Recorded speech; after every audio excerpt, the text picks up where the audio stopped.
Вот, девочки, нашла в холодильнике, короче, у меня тут стейк, ему 100 лет в обед, наверное. Кусочки куриного, это все шашлычок, короче, был, остатки шашлычка. Берем вот это еще.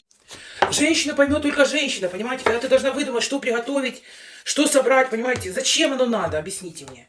Вот нету дома ничего покушать. Говорю, мивинку, может, поешь. Ты шо, говорит, что дома пожрать нечего? Конечно, нечего. Вот, девочки, сейчас должна я соображать, я же придумала, понимаете, что сделать. А у меня просто дома больше ничего нет. А, яйцефанчики есть.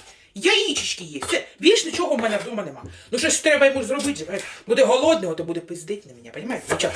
Ну ви мене розумієте, вколки мої. Сейчас немножечко быстро все сообразить. Лохвашек. И сейчас мы его подогреем немножко на сковородке, чтобы хотя бы шов закрепить. Все. И шаурмень домашняя Танечкина готова. Ну разве не умничка, ну разве не хозяюшка, котики мои? Мои котики, все с вашей любовью.